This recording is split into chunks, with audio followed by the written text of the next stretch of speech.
교통안전이나 학교폭력, 아동학대 등의 국가경찰 사무들이 4년 전 대거 자치경찰로 넘어왔습니다. 하지만 경찰 예산은 여전히 수사와 경비 등 기존 국가경찰 사무에 먼저 배정되면서 개선 요구가 많았는데요. 다행히 경북에서는 자치경찰 전용 전기 관용차가 각 경찰서에 배치되기 시작했습니다. 홍석준 기자의 보도입니다. 안동경찰서에서 학교폭력 대응 업무를 5년째 담당하는 권효선 경사. 새학기가 시작된 지금 3월이 1년 중 학교폭력 피해 신고가 가장 많습니다.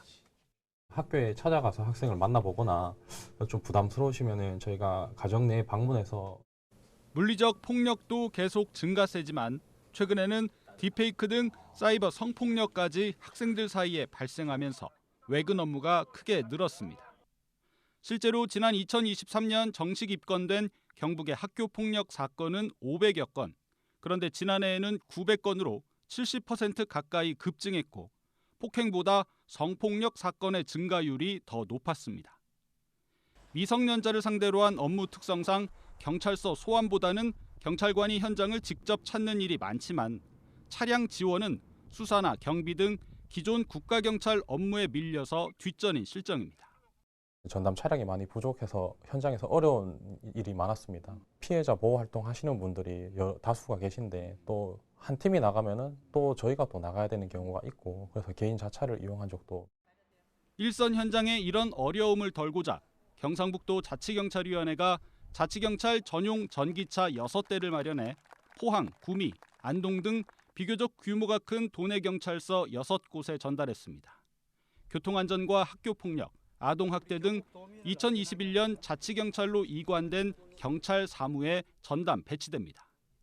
이번에 전달된 차량들은 일반 경찰차보다 내부가 다소 넓은 차종들로 선택됐습니다. 성폭력 피해자, 가정폭력 피해자들의 이동 상담실로도 활용되기 위해서입니다. 하반기 추경 예산이 확보되면 도내 나머지 경찰서까지 확대될 예정입니다. 아무래도 경찰에서 이제 수사가 조금 이제 이렇게 좀 우위에 있고 범죄 예방이 조금 이제 밀린다 할까요? 그런데 그러다 보니 지원이 좀 약할 수가 있는데 그걸 우리 자치경찰위원회에서 이제 보완하는.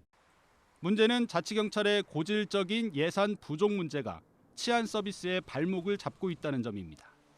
이번에 마련된 전기차들도 예산 부족 탓에 한 대당 1,500만 원을 주고 임차한 차량들입니다. 주민 밀착 치안을 내세우며 출범한 자치경찰. 4년이 흘렀지만 여전히 풀어야 할 숙제는 많아 보입니다.